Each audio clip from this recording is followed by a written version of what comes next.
萧族总算是有人来了，也不枉我多年的等待。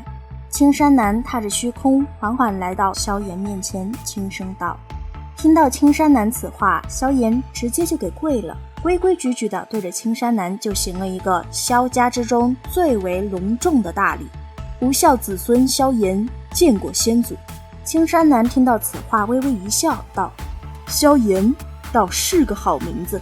随后手掌拍了拍萧炎的脑袋，又道：从你进入天幕的时候，我便是感应到你这一路上的表现不错。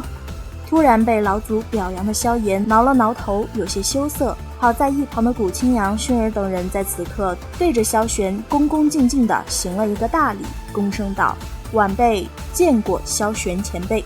看了一眼古清扬等人，萧玄笑了笑道：你们古族并没有完全遵守当年与我定下的约定呢，这是要问罪的意思？此话一出，古清扬等人额间瞬间就冒出了冷汗，连忙道：萧玄前辈，这只是族中一些少数人而已，族长一直到现在都是遵守着一些约定。萧玄对此不置可否，将目光一转，看向薰儿道：你的血脉跟古元很像。古元是我父亲。薰儿躬声道。此时的薰儿表面看起来一如往昔，实则内心慌得一批，颇有一种丑媳妇见公婆的窘迫，有些忐忑这个在萧族中有着绝对话语权的长辈在初次见面就对自己有偏见。尽管现在的萧玄已经并非是真正的活人，薰儿不知道的是，萧玄的内心其实高兴疯了好吗？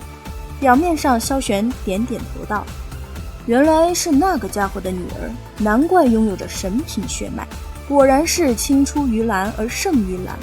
随后目光在萧炎与薰儿身上扫了扫，又别有意味地笑道：不过最后还是我萧族捡了便宜。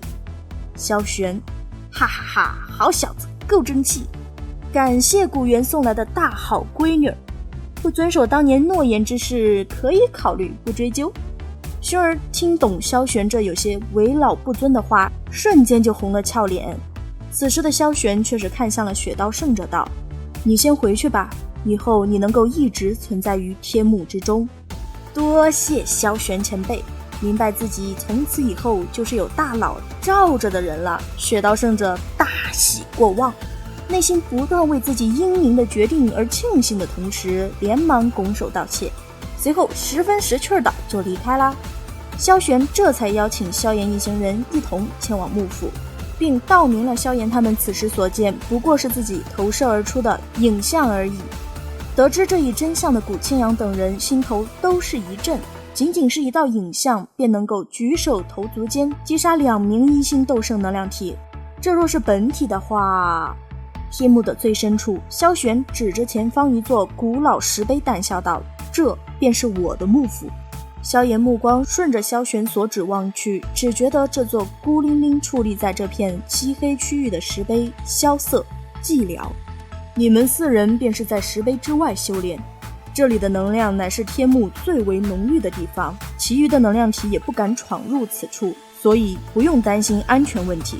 萧玄望着古清扬4人淡淡的道：萧玄，算是对你们护送有功的报答吧，进去就别想了，萧炎那小女友还可以考虑。对于这曾经位于巅峰的强者，古清扬等人自然是不敢反抗的。至于薰儿的安危，不是还有萧炎呢吗？再说了，对方动动手指就能捏死自己，应该不屑费精神搞阴谋诡计吧。 OS 咱就说萧炎这么完美的容器，为什么不考虑夺舍重生呢？老祖。萧玄：问就是作者不让，萧炎还有那古族妮子随我来吧。萧玄道，然后双手负于身后，缓缓对着石碑行去。其身体接触到石碑时迅速的变淡，最后彻底消失。见此情况，萧炎轻吐了一口气，对着薰儿伸出手掌笑道：走吧。望着萧炎的笑容，薰儿心中的紧张一下就散了，顺从地伸出柔软玉手放于萧炎掌心之中，任由后者拉着他缓缓对着石碑行去。萧炎照顾好薰儿。古清扬等人抱拳沉声道：你们也保重。萧炎微笑着点了点头。然后伸出手掌轻触着石碑。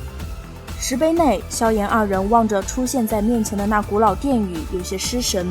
前方的大殿中心，萧玄正望着一池青莲负手而立。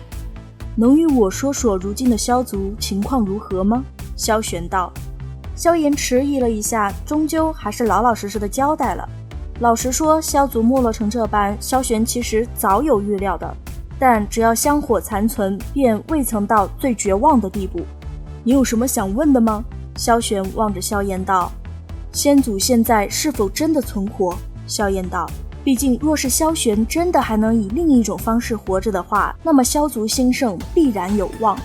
萧玄直勾勾地盯着萧炎看了好一会儿后，才缓缓地摇了摇头道，你现在所见的仅仅是我的灵魂残留，当年我陨落时特意嘱咐人将我送入天幕之中，然后方才能够化为现在的模样，并且一直等待着你的到来。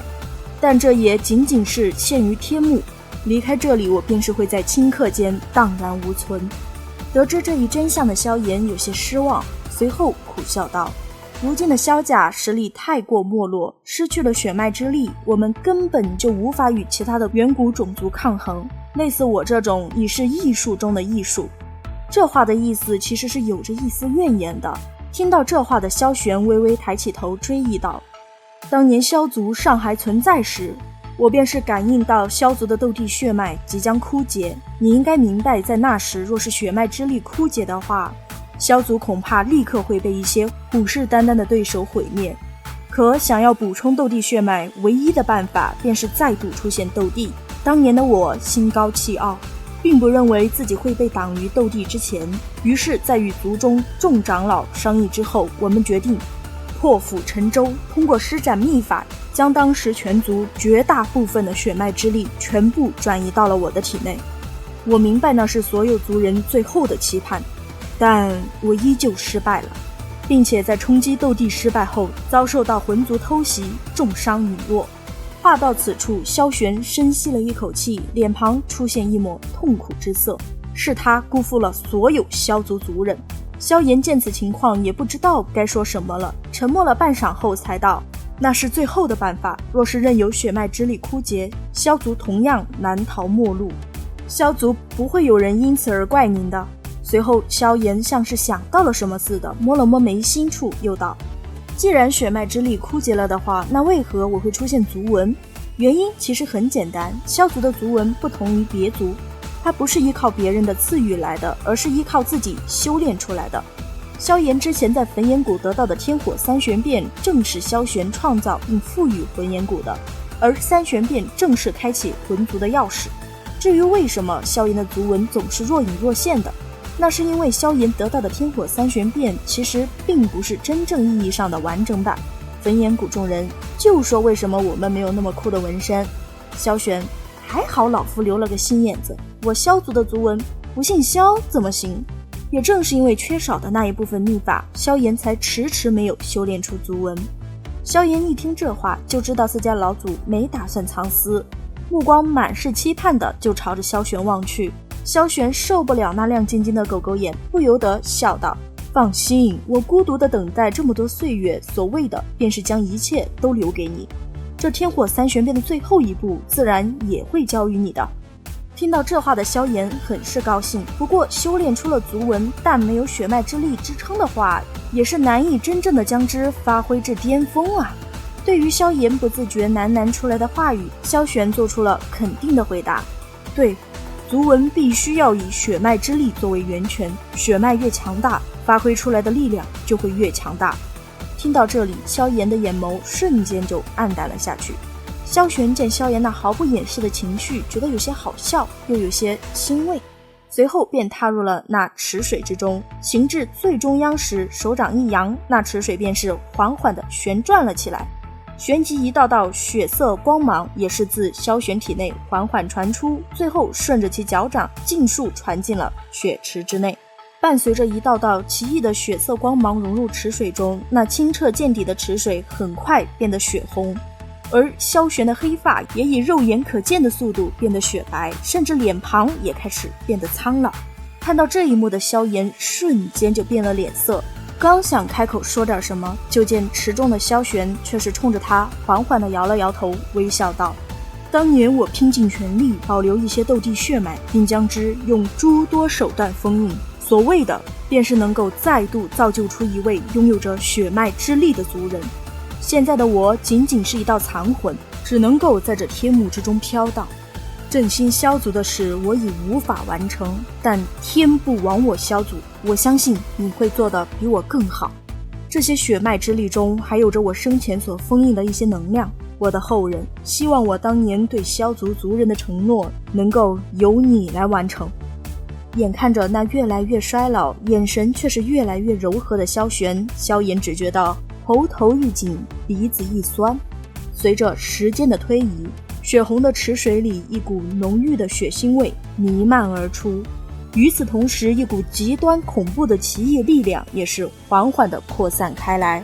站在水池之旁的萧炎感受到这股奇异能量时，没有丝毫的不适，体内的血脉甚至极度渴望地叫嚣着。这便是萧族的血脉之力吗？萧炎手掌紧握，下一瞬，一道嘶哑的声音响起：萧炎，进入血池，传承萧族最后的血脉之力吧。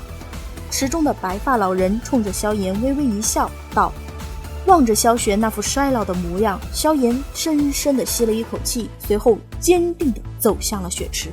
他很清楚自己现在所需要做的就是接受，一并需要接受的还有全力以赴率领萧族重返巅峰。